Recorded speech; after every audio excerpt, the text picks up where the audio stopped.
One of the things that really struck me from what the Chancellor was saying was that if there isn't a deal, he said that he'd have to set out a new budget next year and actually strike out in a different direction with the economy. What do you make of that? Is that something you'd welcome, or is that something that worries you?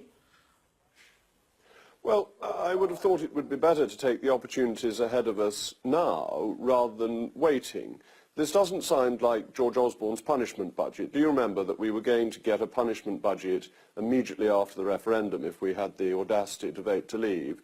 This sounds like an approach where policy decisions would be made to embrace Brexit, and I'd be very much in favour of that being done on Monday rather than waiting a few months.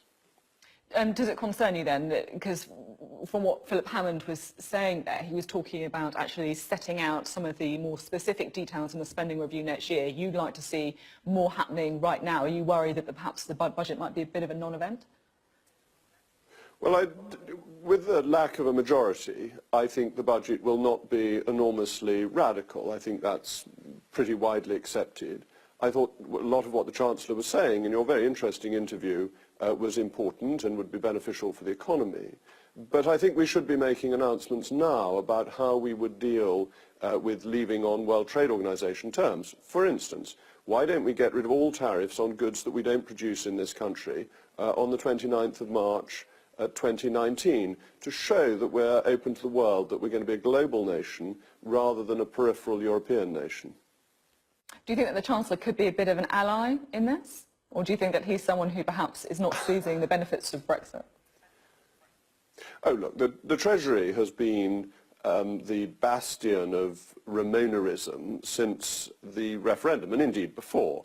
It came out with all these lunatic forecasts before the referendum as to what would happen purely on a vote to leave. Bear in mind, the Treasury said there'd be 800,000 job losses, potentially, just on voting to leave, before anything had happened.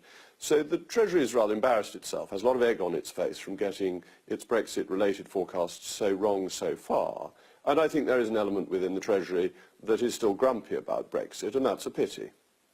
At the same time, though, from the Chancellor's interview, it may be that he is, of course I'm speculating here, he may be talking about actually seizing the opportunities of Brexit if there is a no deal, as you would see seizing opportunities. Others would see perhaps trying to deal with some of the economic issues of Brexit by perhaps lowering taxes, trying to attract business, trying to change regulations. Is that something that you'd welcome, or do you fear it may actually put off voters on the centre ground?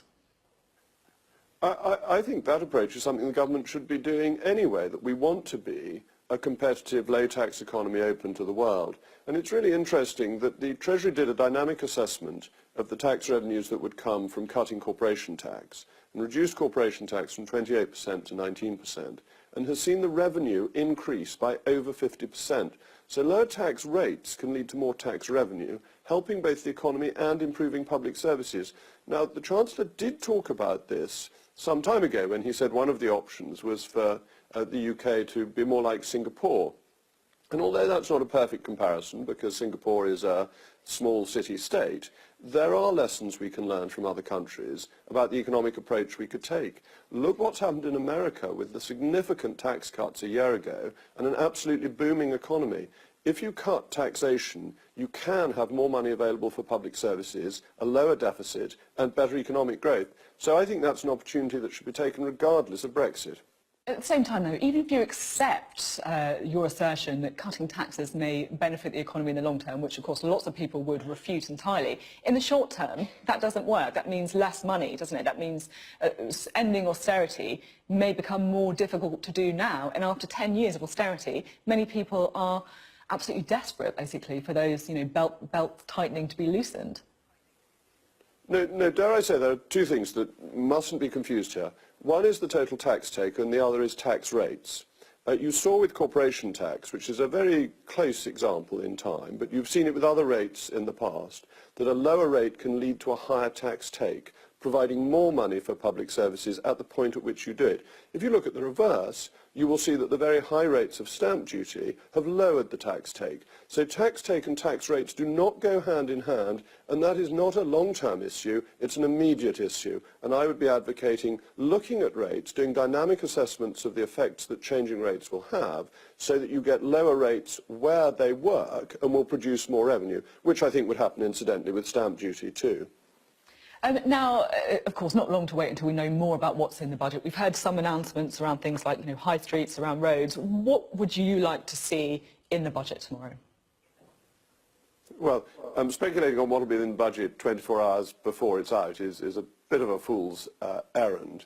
But I would like to see the Chancellor make announcements getting us absolutely ready for leaving on the 29th of March. So as I said, cutting customs duties on all goods that we don't produce in this country, for example, would be something we could do. Cutting the VAT rates on products where we're forced to have VAT rates because of EU regulation, so that they would go. So what are we talking about? Domestic fuel, women's sanitary products, solar panels and things like that, where there's a clear advantage to not having VAT on them. Now, in last weekend's papers, we heard some pretty ugly language directed towards the Prime Minister. Killing zones, talk of the knife being twisted. I mean, it was pretty lurid, violent imagery. Were you disturbed to read the comments of some of your colleagues, and what would be your message to them? My message would be that politics can be discussed in a robust but polite way. The Prime Minister is very good at this. She makes her views very clear, but is never personally abusive. And I think that's how politics should be carried out. I'm afraid I think these terms are rather juvenile and indicate a lack of seriousness about politics, that politics is not war. Politics is a democratic debate to try and carry the country along with whatever policies are being advocated. And to talk of it in terms of war zones and things like that is frankly pretty silly. And just before you go, Mr Rees-Mogg, last week I spoke to some young Conservatives in Cambridge, and they were basically talking about you in rather glowing terms, saying you should be the person who should be the next leader of the Conservative Party. I mean, would you rule out running? Did you manage to find my 6 children in Cambridge? Because I can only think they'd be the young people who would advocate such a view. You're very flattering, but no, my ambition is purely for Brexit to be delivered. It's not personal. It's about the policy being delivered correctly. And so I'm not a candidate. There isn't a vacancy, and I wouldn't see myself as a serious candidate anyway, as a backbench MP.